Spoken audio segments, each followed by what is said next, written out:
You got to put it in presentation mode.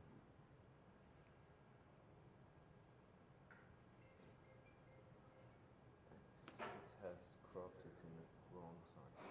Why isn't it on the TVs?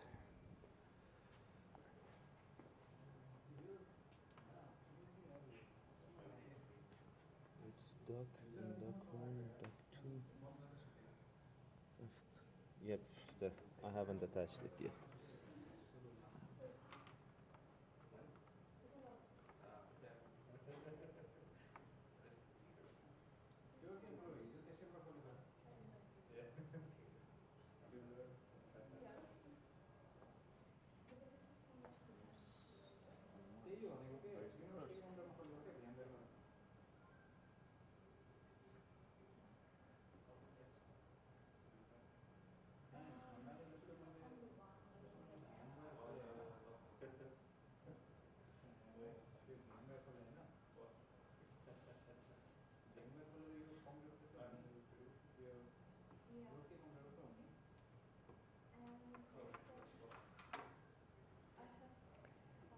It's probably because that PC1 is on now. No, right. The moment that I attached it, that cursor, it went away. So right now it should get the full screen. I don't know why it crops it.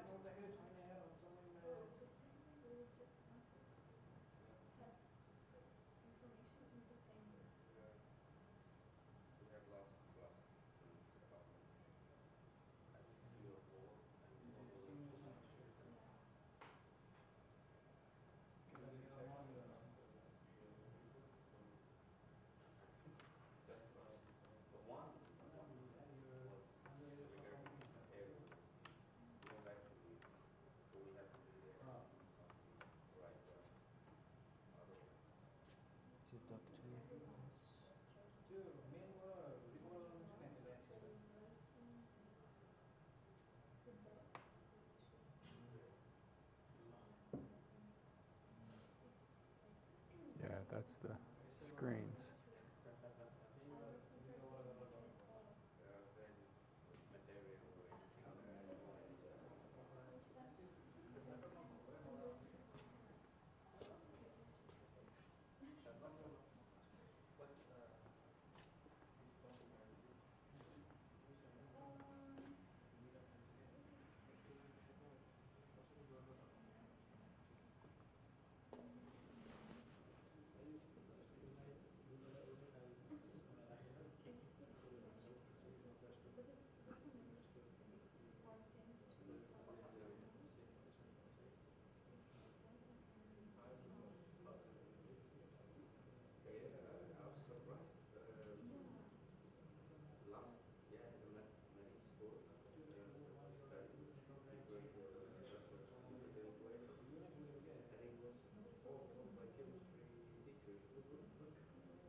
Is it going to be full screen?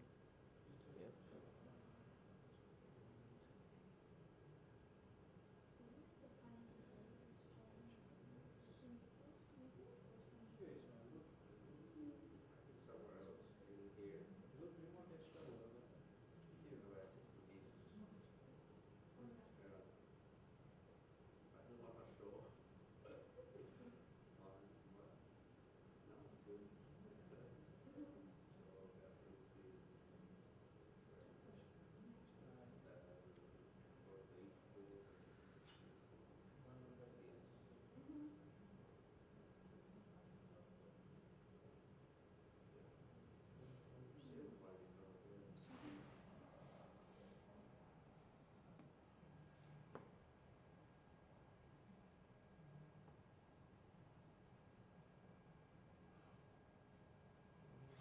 And if I switch right here, yep, this one is fine. The presentation, and if I go to full screen mode,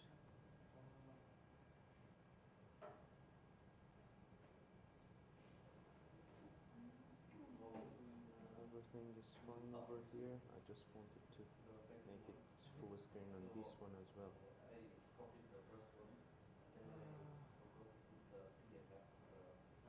Oh, it doesn't need to be on that one. Yeah, exactly. Like, I don't know how to get rid of this one.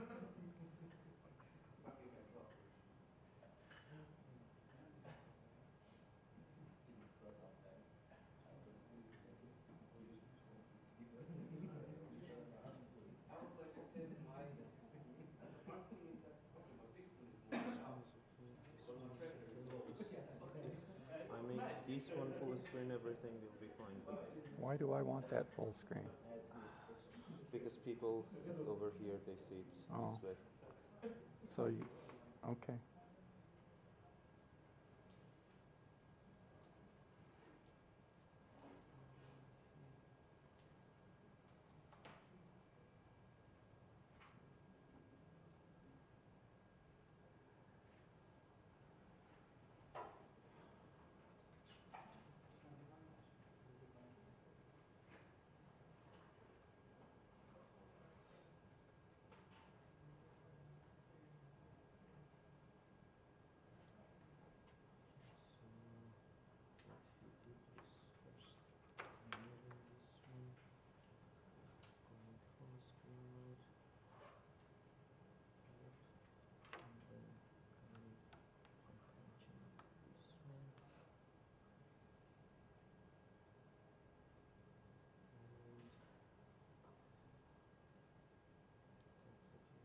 You want second screen only, right? Yep, everything is fine now. This one is fine. Come on, now it doesn't show here.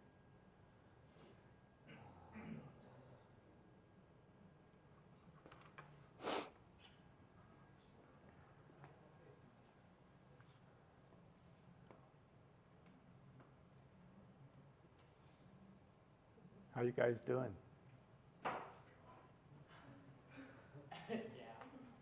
What class is this? What? Simulation? Are you guys all mechanical engineers? So you're live. Everything is fine. They can hear you. And if you stay here, yeah. So I have to stand here. Like you can move. Like you will be just out of it. Okay, guys.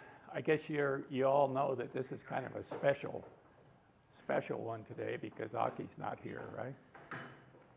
And what we're going to talk about, if you look around, is we're going to talk about effective communication. And you might wonder why we're talking about effective communication. And basically because it's important. Okay. How do I turn the page?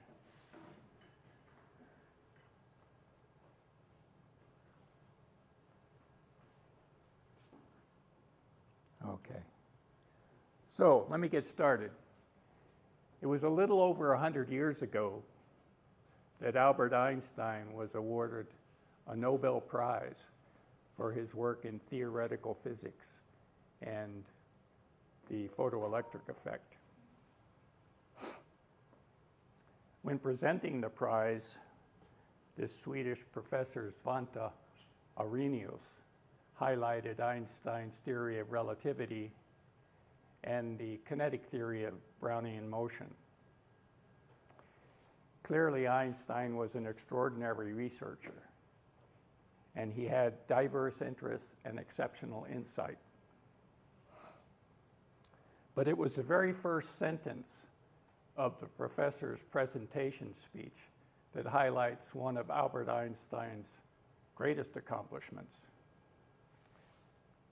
Quote, "There is probably no physicist living today whose name has become so well known as that of Albert Einstein.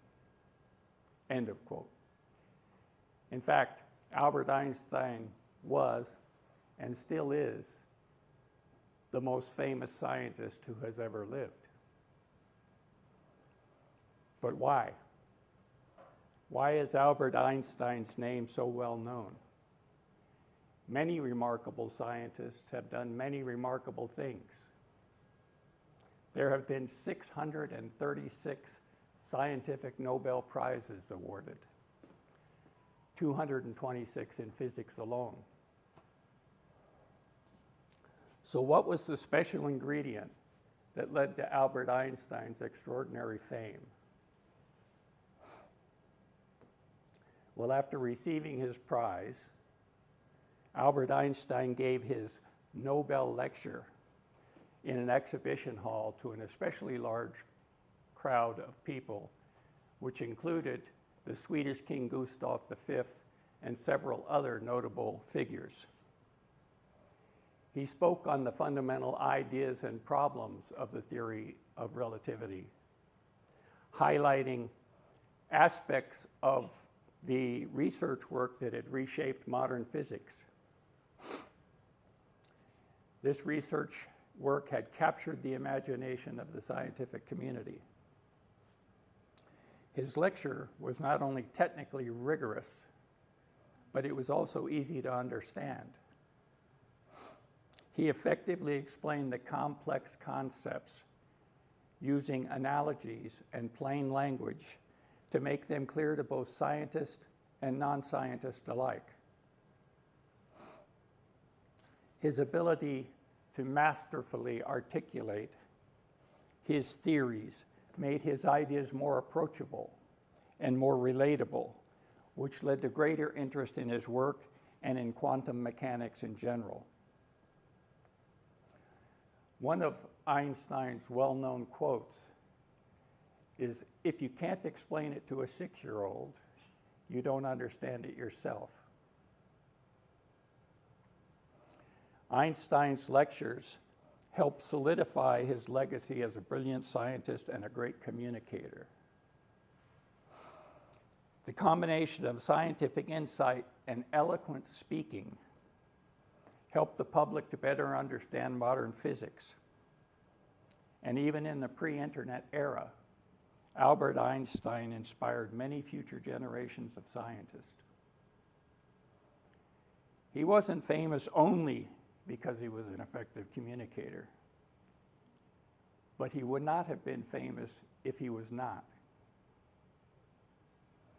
The ability to communicate is fundamentally important as a scientist, as a researcher, as an engineer.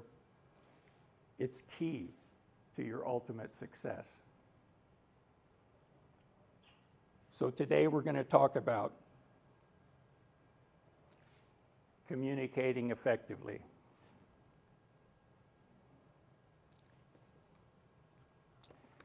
This can be a painful realization to an engineer.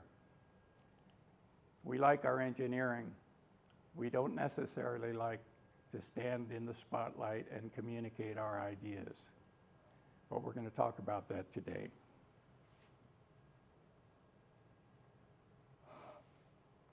So the first thing we're going to talk about is how to pitch your ideas. As you go through life, the things that are going to excite you are your ideas. And the things that are going to help you advance are the ability to act on those ideas, or is the ability to act on those ideas. In order to do that, you have to pitch your ideas. We're also going to talk about making presentations. How do you make a presentation? And then finally, the third thing we're going to talk about today, how to engage your reader, because a very important part of communication is, of course, writing.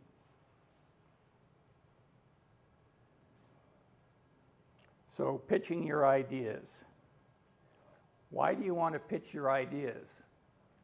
It might not seem obvious at first, but opportunities to present your ideas can appear unexpectedly. If you're always ready with a pitch, you can take advantage of these opportunities and you can appear professional and prepared. And I'm not just talking about, like professional and student. I'm talking about you guys, right? You have ideas. Are you ready to explain them to me?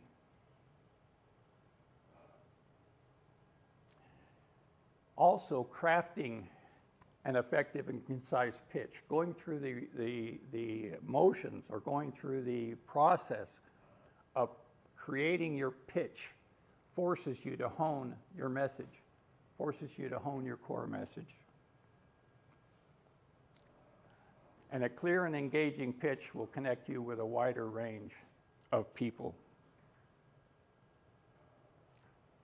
Your ability to pitch your ideas is also directly linked to career growth.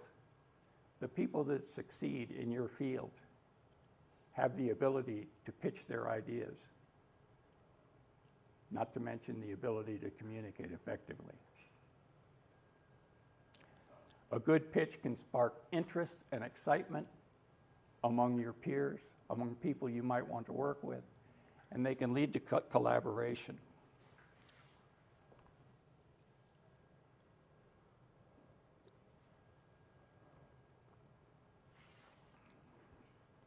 A good pitch helps your ideas gain traction, stand out, be memorable, and it can result in tangible and intangible support for your work. That means it can result in money, or it can result in a team, in people who want to work with you. So in summary, being ready with a pitch ensures that you can take advantage of unexpected opportunities, engage a wide range of people, and if needed, secure necessary resources and support. It helps you to clarify your message, build a network, and advance your research and career. So it's nice for me to say all of that, right, and explain how important that is, but how do you craft a pitch? How do you prepare a pitch?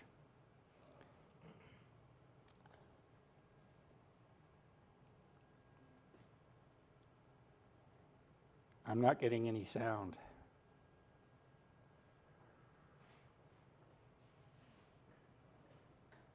Usually that's the problem. You never play video with the sound here.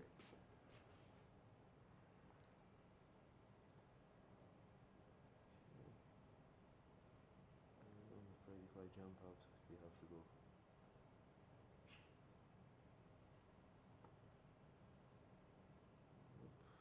Still not. Sorry.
Have any of you guys have any experience of dealing with this? Find a sound device or? Yeah, like while presentation, while presenting something using PowerPoint. Well, I had sound yesterday when we weren't on YouTube, but I don't know, like if you know how to handle it, I will greatly appreciate it. Like the speakers are connected. how many people are on YouTube right now? 23. How many? 23.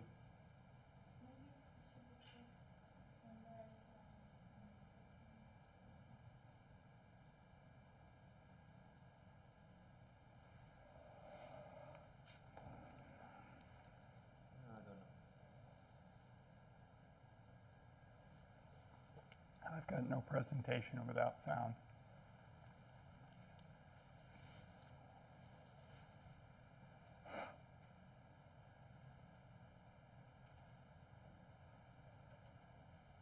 If the video is from YouTube, you could try to open it in No, YouTube. it's not from YouTube. It's from the slides. Is there a separate file for users so it can just open to their file?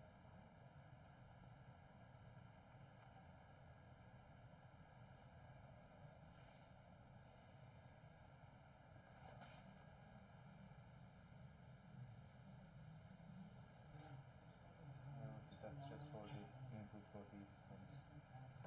Right now you have switched to the PC one. I was wondering if the speakers are only connected to the PC one. I can't even get anything on my own computer. Sound on anything. Is there sound on YouTube? I can hear you. Can you hear him?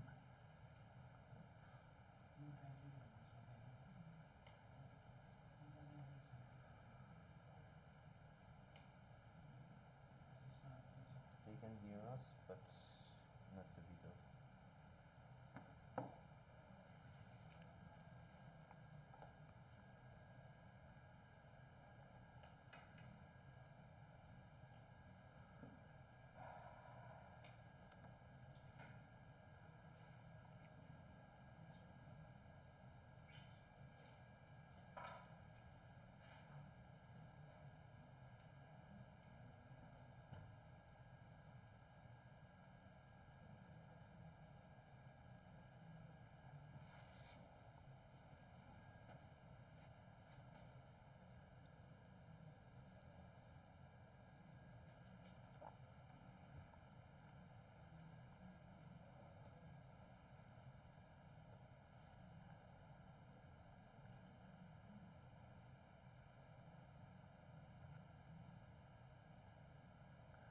Maybe I should just do the presentation here for these guys, and then we can send out, or we can record a presentation and send it out to the YouTube audience. We can do that. As you know, like I don't have any vote in this thing. It's you and Aki. Like whatever you say. Well, it has nothing to do with that. It has the fact that we don't have any sound. Yeah, it's like. Do you know? Yeah, you can try. Be my guest.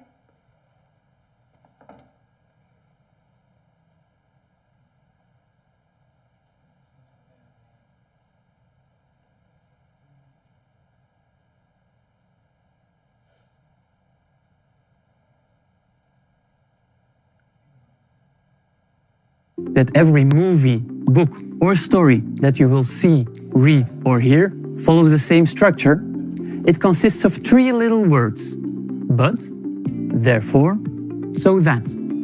And good news, as a researcher, you can use this structure to create a pitch that everybody listens to.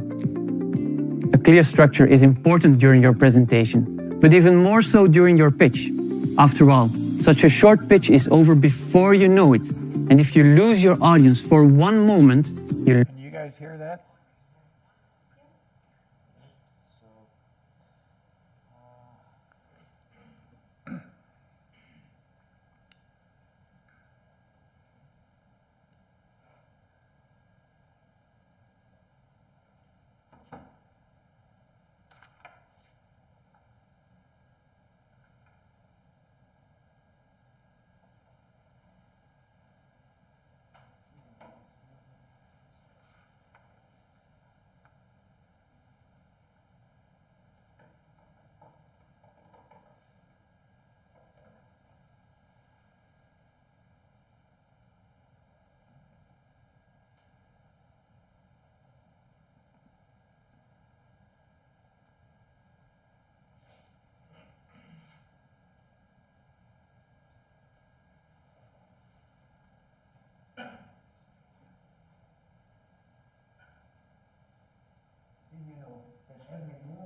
consists of three little words. Now it doesn't show But, on YouTube. therefore, so that. And good news, as a researcher, you can use this structure to create a pitch that everybody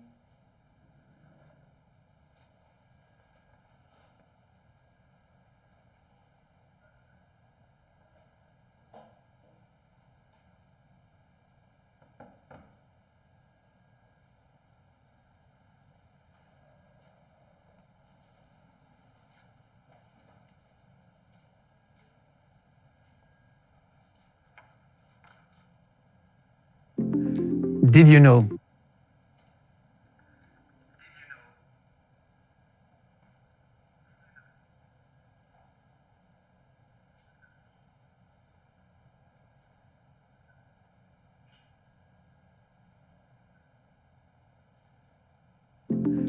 Did you know that every movie, book, or story that you will see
Did you know?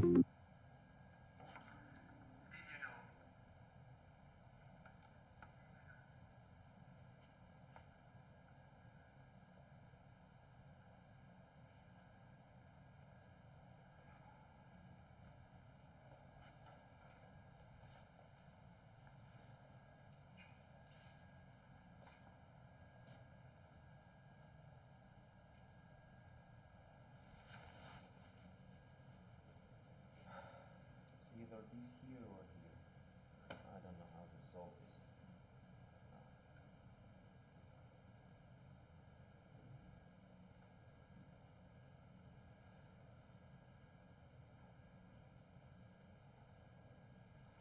Did you know that every movie, book, or story that you will see, read, or hear follows the same structure?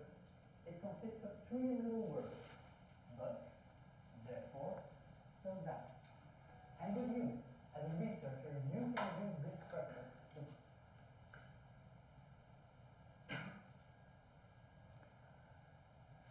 So are we going to continue? Okay, let's give Tone here our attention. Did you know that every movie, book, or story that you will see, read, or follow the same structure. It consists of three little words. But, therefore, so that. And good news, as a researcher, you can use this structure to create a pitch that everybody listens to. A clear structure is important during your presentation, but even more so during your pitch. After all, such a short pitch is over before you know it, and if you lose your audience for one moment, you lose them for the rest of your time.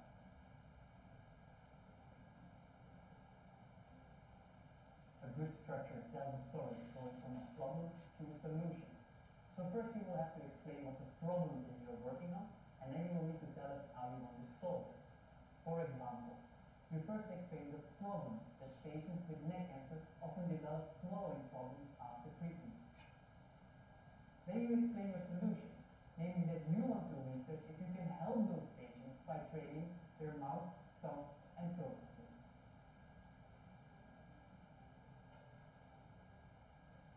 No, there are two extra elements you need to add. First, you have to provide a little bit of context. Second, at the end of your pitch, you have to provide an advantage for your audience. If you take all those elements together and use the words but, therefore, so that, you get a pitch that looks a bit like this. Thanks to new radiation therapies, more and more patients with head and neck cancer survive. But in 70% of all cases, those patients develop swallowing problems, making it harder for them to eat or drink. Therefore, I am researching how we can help those patients by training their mouth, tongue, and throat muscles, so that in the end, these patients can enjoy their meal again.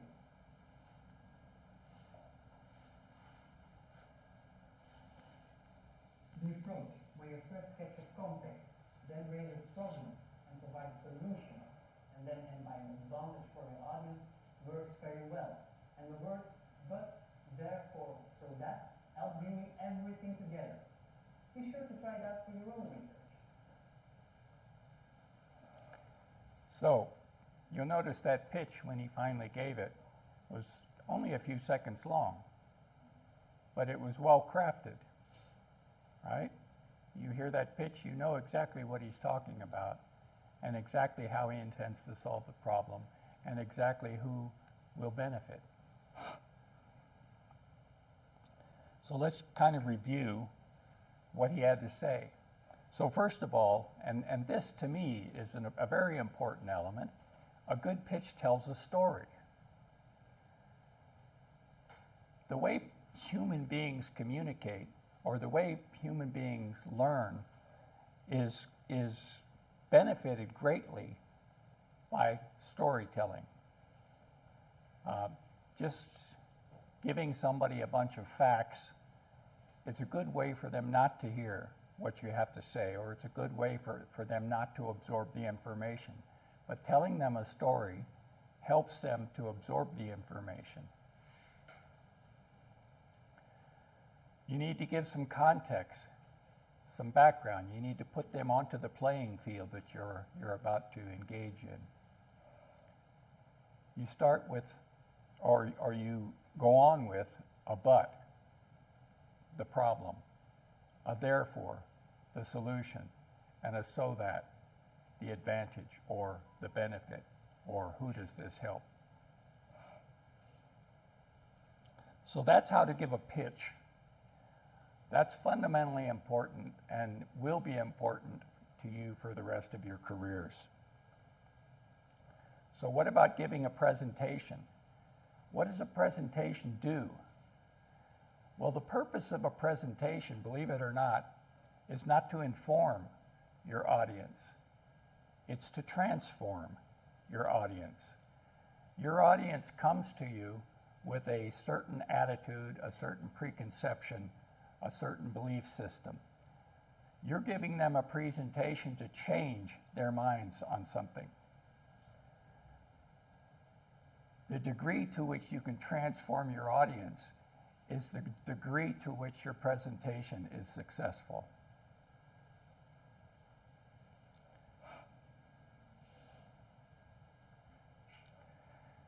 So what's the first element of your presentation? It's your body language.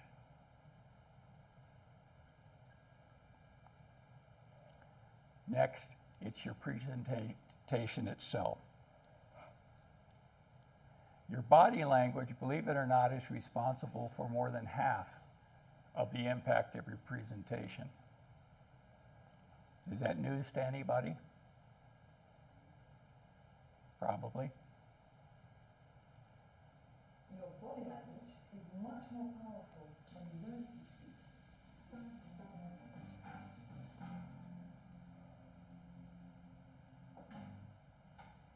When you're looking for the right composure in front of an audience, you must remember this circle of impact. More than half of the impact you have on an audience is caused by your body language. 38% of the impact you have is caused by your voice and the way you speak. And only 7% of the impact is due to the content of your story. It's not a lot, is it? So, nice and good body language is very important. Where do we start? We start with our feet, with our legs. We plant them like trees in the earth, which doesn't mean that you can't move around during a presentation, but it means stability. Your story needs to be stable also, so you need physical stability. And then your shoulders. You have to straighten the shoulders and tuck up your chin.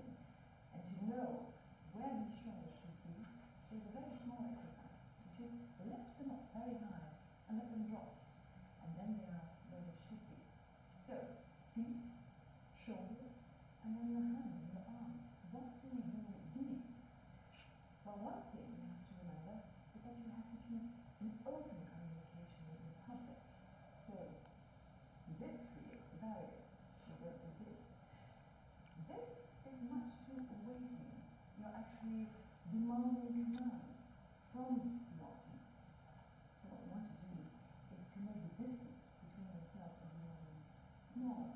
So reach out with those hands and those arms. Alright? Feet, hands, and of course, never to forget, a smile.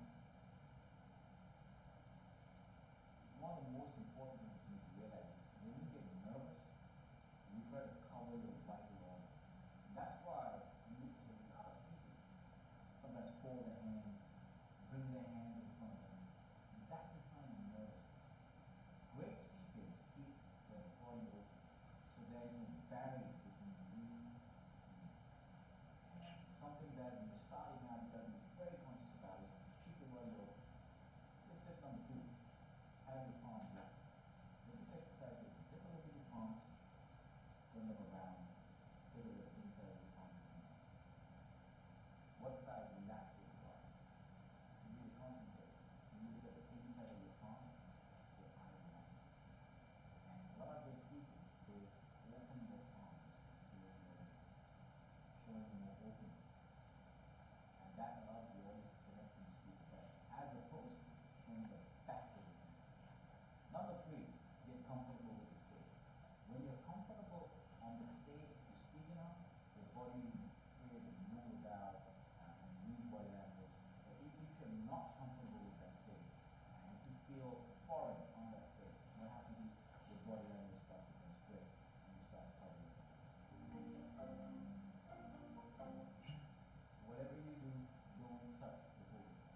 As soon as you do that, you're going to be leaning on it, you're going to be shaking that podium, and you will be doing all sorts of things on the podium. So what you do is you keep a comfortable distance between you and the podium. You can keep your notes on it, but you can use your hands to gesture. Don't rest your hands on the podium. So keep a distance, and you can gesture, use body language as you want from a little distance from the podium. What makes someone charismatic? In this video, we plan to find out. My name is Vanessa Van Edwards, and I'm lead investigator at the Science of People, a human behavior research lab. We wanted to know what makes certain TED Talks more popular than others. So we embarked on a big experiment. 760 volunteers helped us analyze hundreds of hours of TED Talks, looking for patterns between the most popular videos and the least popular videos. And we were shocked with what we found. First, it's not what you say, it's how you say it. When we asked volunteers to rate TED speakers on their charisma, intelligence, and credibility,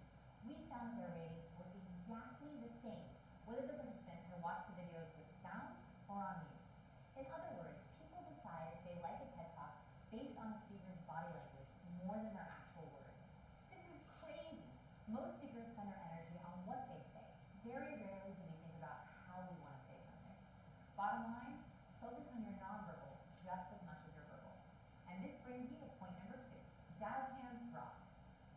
The more hand gestures, the more successful the talk. There was a direct correlation between the number of views on our TED Talk and the number of hand gestures. The bottom TED Talkers use an average of 272 hand gestures, where the top TED Talks use an average of 465 hand gestures. That's almost double. By the way, Temple Grandin, Simon Sinek, and Jane McGonigal topped the hand gesture charts with over 600 hand gestures in just 18 minutes. Bottom line, even though it might be surprising, to be a good speaker, let your hands do the talking. Third, scripts kill your charisma. We had evaluators rate TED speakers on vocal variety, or the amount of fluctuation in their voice tone, volume, and pitch. Again, the relationship was clear. The more vocal variety a speaker had, the more views they had. In other words, speakers who told stories, ad-libbed, and even yelled at the audience like Jamie Oliver captivated the audience's imagination and attention. Bottom line, memorized lines and scripts kill your memorability. Fourth, smiling makes you look smarter. Even though we think of smart people as serious thinkers, our research found the longer a TED speaker smiled, the higher their intelligence ratings were. Those who smiled for at least 14 seconds were rated as higher in intelligence than those who smiled for less. Even when TED Talkers were speaking about a serious topic, like Sheryl Sandberg's talk on women leaders, smiling still helped their ratings. Bottom line, no matter how serious your topic, find something to smile about. Fifth, you have 7 seconds. When we asked some participants to rate just the first 7 seconds of a TED Talk, we found their ratings matched the participants who watched the entire talk for 18 minutes. This hints at a mind-boggling conclusion. People make their first impression and decision about the entire talk in the first 7 seconds of the video. Bottom line, make a grand entrance. Watch the first 7 seconds of Brené Brown's talk.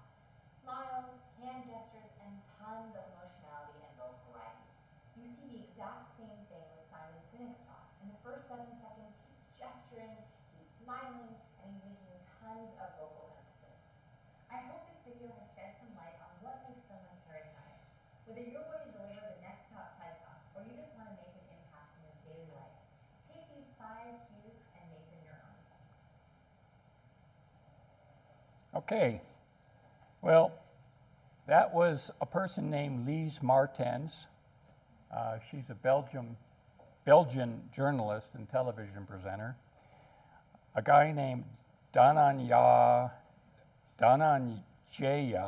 Hetiarachi. That one was hard for me to pronounce. And he is, as you saw, the world champion of public speaking in the year 2014. And Vanessa Van Edwards concluded that video. She's a speaker with Science of People and the author of several books, and she specializes in science-based communication skills. So let's review what they had to say. Your body language. Your body language is more powerful than the words that you speak. Your voice and the way you speak is more important than your content. Is that a shock? That's a shock to me. I think that's a shock to most engineers. Stand confidently with shoulders naturally at rest. She gave you a little exercise, right? It feels better. Invite the audience in with your hands. Use them expressively. Look what I'm doing. I'm breaking the rule. I've got my hands on the podium. Great speakers keep their body open. Open your palms to the audience. Have you ever thought about that? Be comfortable with your position and the room. Don't hang on the podium. Focus on your nonverbal as much as your verbal. And the most popular talks use hand gestures. You know, every time I hear this, I think, wow, those Italians must be great speakers.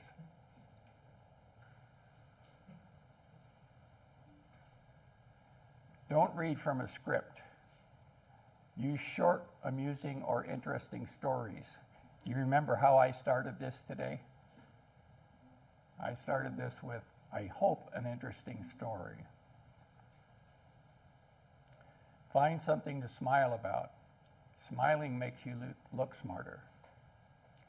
And start strong. This is a great one. You have 7 seconds to win or lose the audience. How many times have you gone into a lecture or you gone into a presentation where the first 7 seconds are completely wasted? They start off something like, "Can you hear me?" Right? Like that on to that 7 seconds and work for people work with when if you have a meeting with somebody, the meeting isn't that important. The important part is when they arrive and you are nice to them and you the whole chit chat, Yeah. small talk. First, Like it's overrated, but at the same time underrated. How important it is to just be nice. yeah, first impression is critical.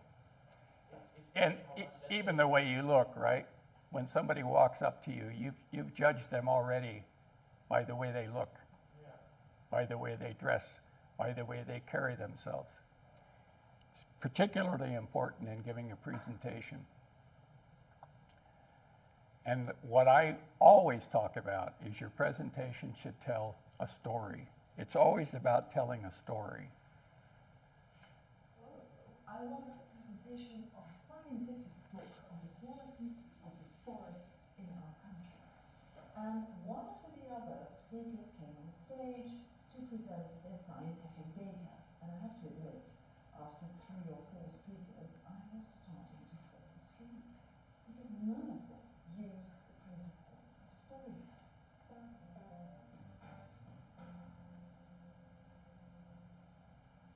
Until one lady came on stage and she started telling a story. She said, "I truly remember the first time I was in this forest, the forest that this book is about. It wasn't a glorious sunny day. Instead, it was even cold and misty, and that coldness actually crept into my jacket. And there weren't golden leaves falling from the sky. No, it smelled like wet moss and rotting leaves. And in the shrubs, I could hear animals, small animals, or maybe even larger animals that could see me or could smell me, but I couldn't see them. I couldn't smell them.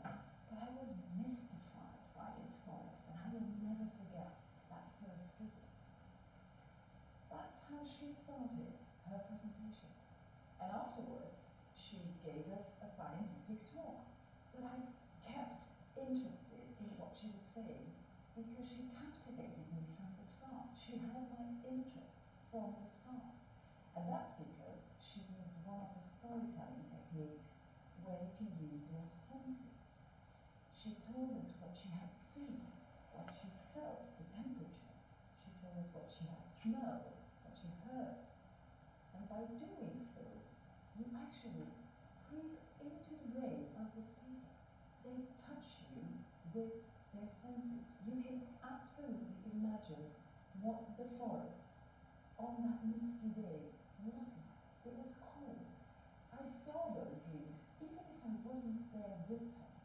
Her personal story, in combination with these senses, made that I was actually into the story. And that's absolutely something that you can do. Maybe you're a doctor, maybe you're an engineer, maybe you're an accountant.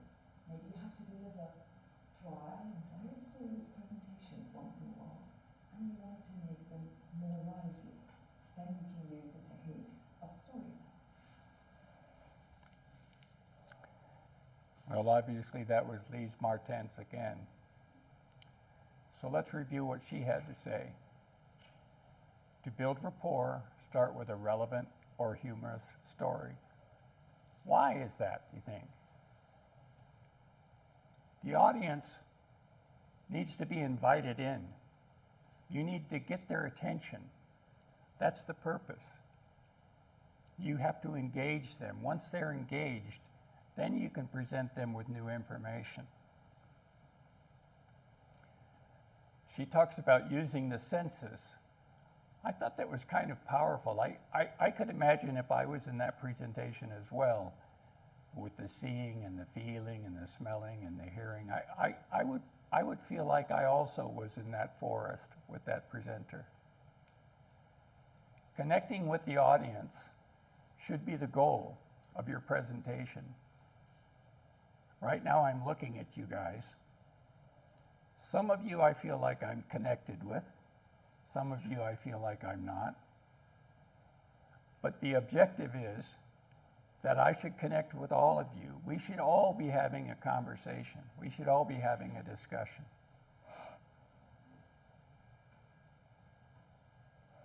Okay, so that was making a presentation. Let's talk a little bit about writing. What is the purpose of your writing? It's your reader, right? And what do you want from your reader? You want their engagement. You want them to read what you're writing. You want them to understand what you're writing. You want them to absorb what you're writing. Writing has no purpose other than engaging your reader. By the way, in technical writing, I don't know how many of you have been involved in technical writing. A lot of technical writers just want to impress people. They just want to use big words and complicated sentences and demonstrate how intelligent they are or how knowledgeable they are.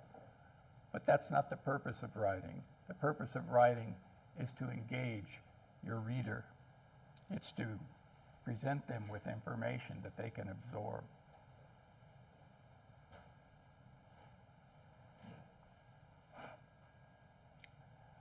I always fall back to the storytelling. It's always about storytelling.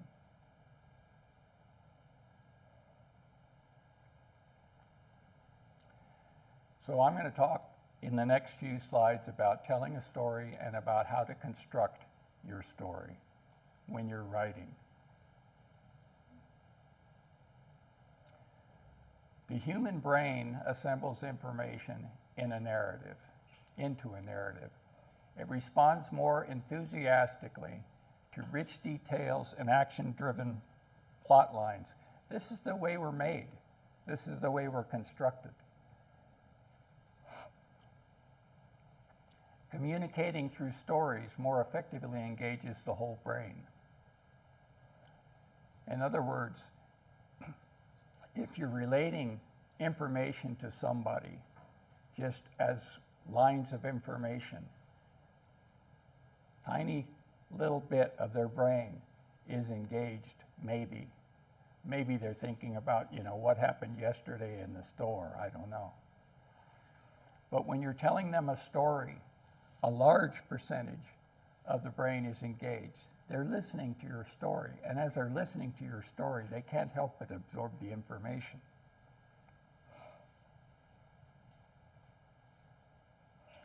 Telling a story helps build stronger connections with the material and with the storyteller. It helps the reader better understand the information. You should understand your story before you write. I can't emphasize this enough. One of the things I do here at the university a lot is I edit people's papers. I edit people's articles. And it is clear that a lot of people do writing without actually understanding the story that they want to write. They're basically just putting words down. They're putting paragraphs down. And then they're kind of assembling them. It's hard to follow the story. If it's hard to follow the story, it's hard to absorb what they're telling me. If they're not engaging the reader does not become engaged. So what about construction? How do you construct a story? Actually, constructing a story is surprisingly simple. By the way, has anybody here heard about what an outline is? You know what an outline is, right? I think everybody knows what an outline is. In this video, we're going to talk about how to write an outline. When I first started teaching in high school, I was so surprised that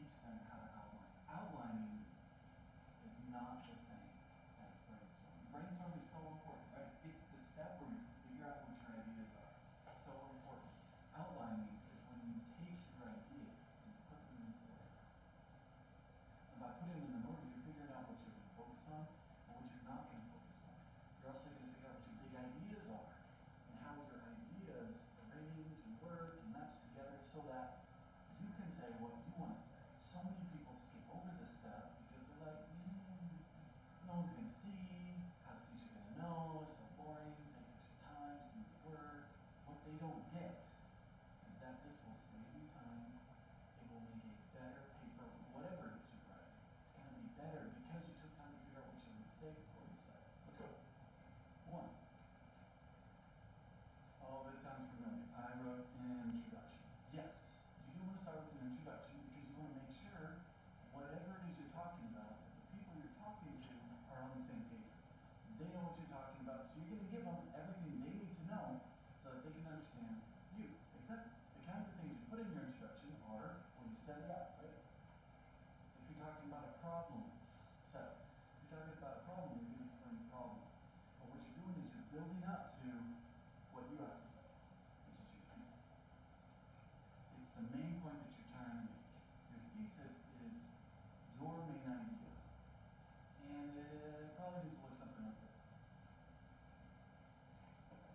You use this formula, topic plus comment. What does that look like? Well, you identify the topic, then you make a comment about it.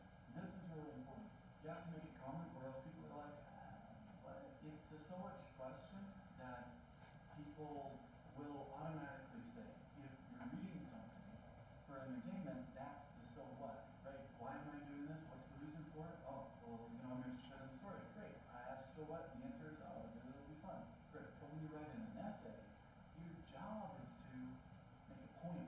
It's to be maybe persuasive or informative, and as you make that point, you get to tell them the so what. This is why they should care about your paper. The comment has to be debatable. It has to be something that someone can disagree with. Because if you're saying something that no one disagrees with, you're bordering on a fact instead of a comment.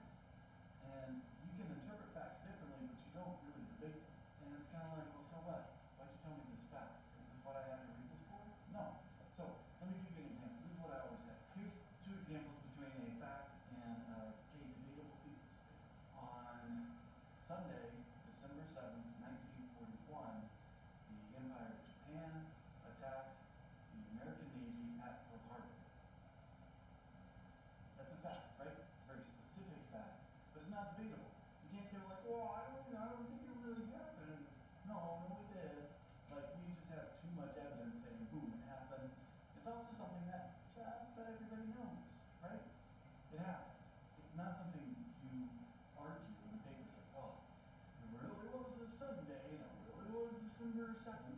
No, that's not debatable. It's not an argument. What is an argument is if you say something like this. On December 7th, 1941, Japan attacked America at Pearl Harbor, and it could have been avoided. That's what makes it debatable. You made a comment. You said the topic, which was everything about Pearl Harbor. The comment was, and it could have been avoided. Now it's debatable. Now the rest of your paper is trying to prove that comment, which is why you need to know what your thesis is when you write a paper, because if you don't, what's your purpose? You don't know. Your purpose in an essay is to prove or to justify your thesis statement. I'm going to say that again. Your purpose in an essay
said what you were going to say about it.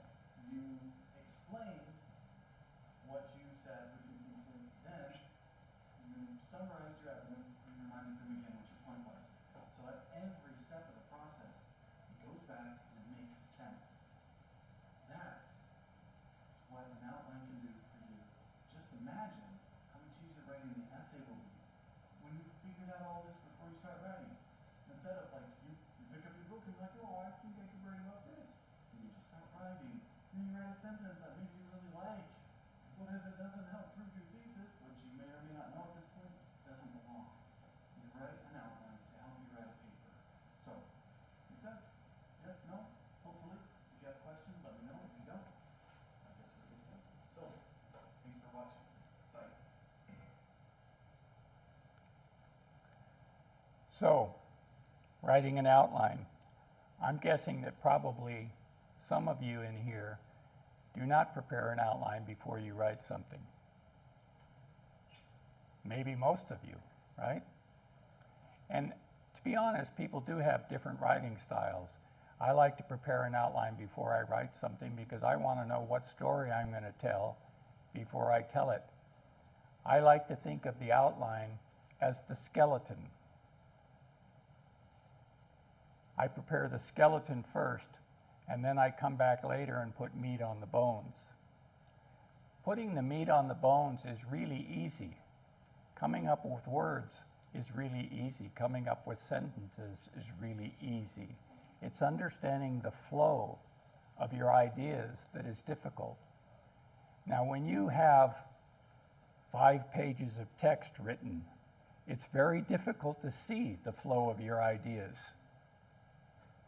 You don't really look at 6 pages of text and say, ah, I see the skeleton, because the skeleton is very difficult to see. Now, for people who absolutely refuse to prepare an outline before they begin to write, I would suggest that you come back after you've written and prepare an outline of what you have already written.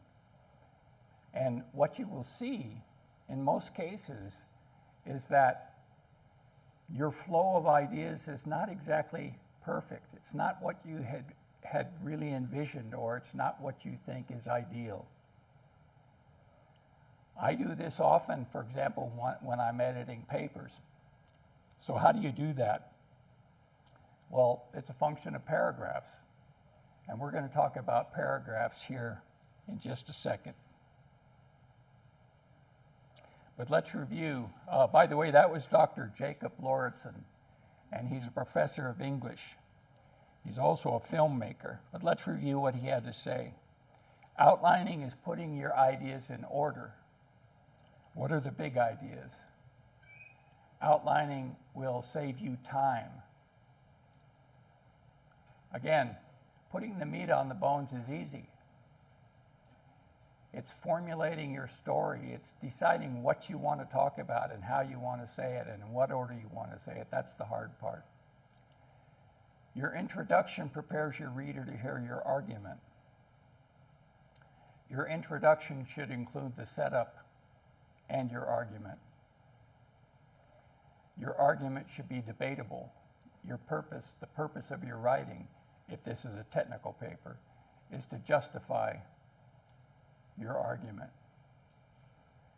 The body of your text should be the argument that justifies your argument.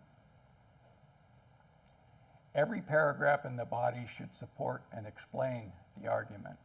What does that mean, really?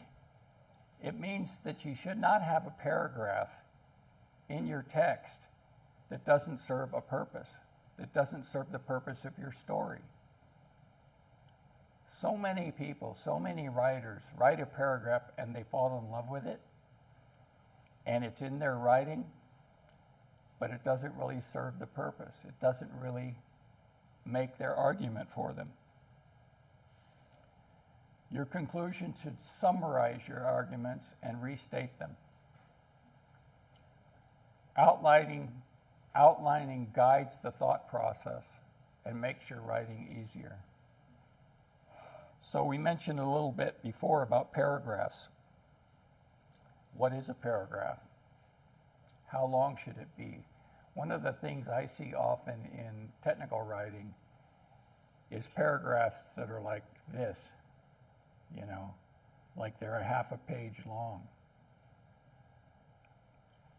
What's the purpose of a paragraph in the first place? Well, let's talk about that.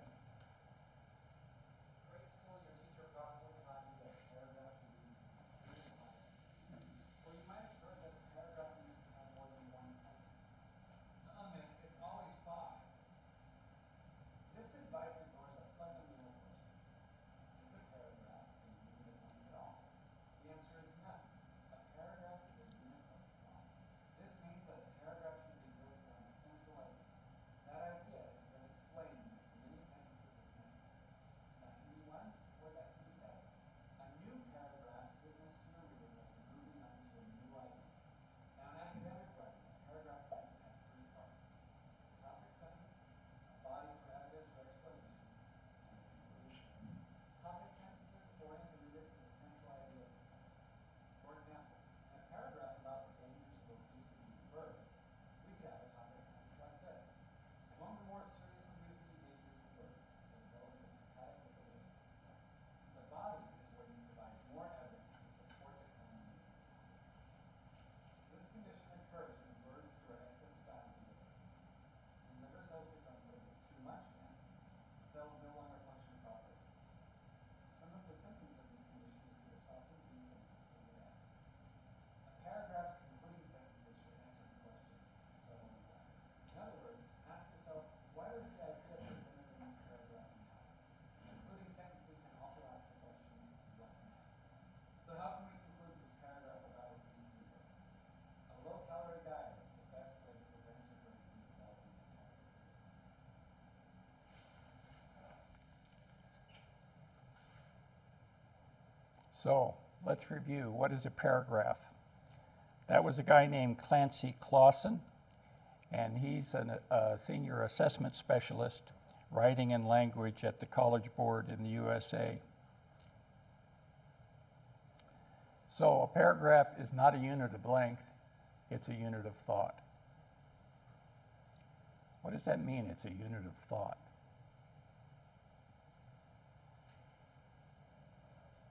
It's an explanation built around a central idea. The explanation takes as many, but not more, sentences as needed. And a new paragraph signals a shift in the thought or the idea. So going from paragraph to paragraph is going from thought to thought. A good writer chooses the sentence construction that introduces ideas in the order the reader can absorb them. In the order that the reader can absorb them. So you're explaining something to your reader, and you're explaining it step by step so that he can understand what you're saying. Good writers narrate a story advanced by doers that make things happen. Bad writers work backwards from their own knowledge.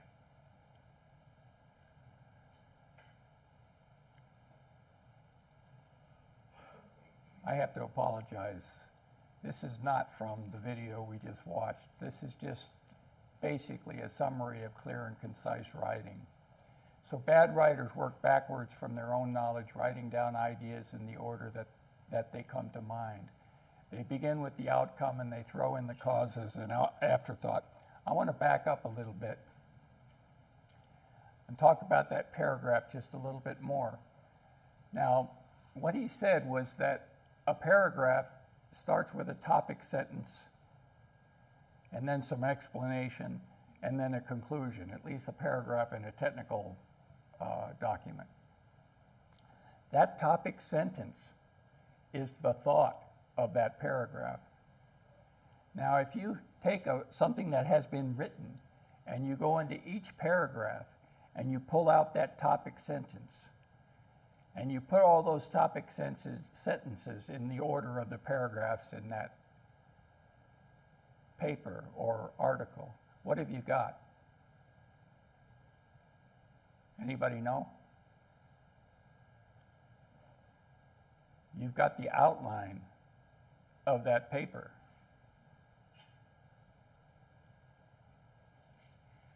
When I prepare an outline, I like to prepare it to that level. I like to start with things like introduction, you know, maybe things like the thesis or the argument, and maybe things like conclusion. But I like to go deeper. I like to go to the paragraph level. I like to go to the thought level. These are the thoughts I'm going to present as I present them. And those are the topic sentences. Now, let's say you have prepared an outline in that way.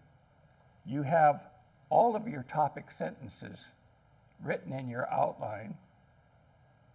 You can review that. Maybe this is a 15-page paper, but maybe your list of topic sentences, your outline is only 2 pages long. How easy is it to see your story? How easy is it to see that you're presenting your ideas in an order that the reader can accept them and understand them? And then, this is the key thing. You've got your topic sentences. How easy is it to write the paragraph? Super easy. Give me a topic sentence. Paragraph takes 30 seconds, 40 seconds. That's why it's important to outline in advance, or at the bare minimum, come back afterwards and outline and see how you did, see how you're presenting your ideas. Okay, so now we'll move back into these clear and concise writing. Bad writers work backwards from their knowledge, writing down ideas in the order that they come to mind. This is the way I used to write. I think a lot of people write this way. You just start writing. Oh yeah. And then you try to take what you've written and put it in some sort of order. That's not the best approach. That's all I had today. Any questions? How do you make engineering stuff interesting so that somebody wants to read it? Because like numbers and it's extremely dry often.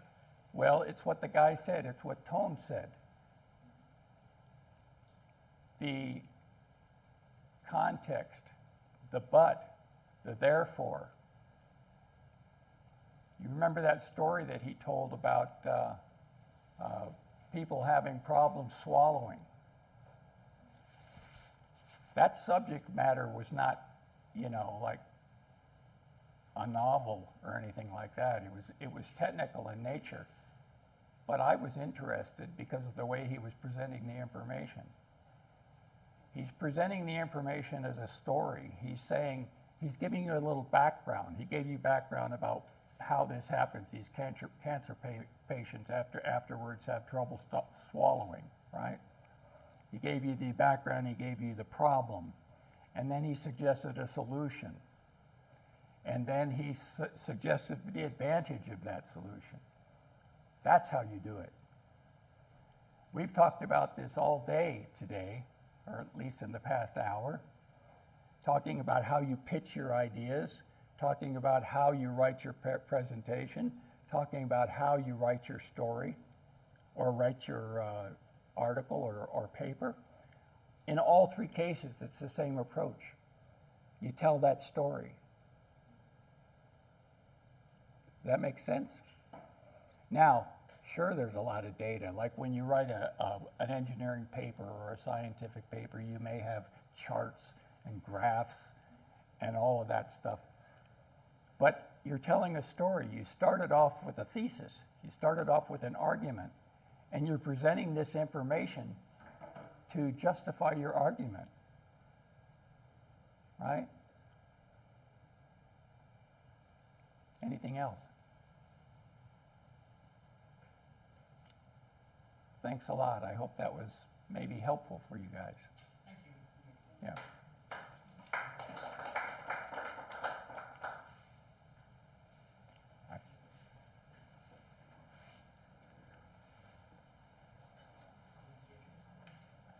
By the way, if you take it seriously, it will be very helpful. for you guys? How would you say that, like, when you're doing a presentation or something, and try to keep people interested and not be as boring? But usually when I try to do that, I just turn into, it becomes cloudy. And it's hard to walk the line between It has cloud to be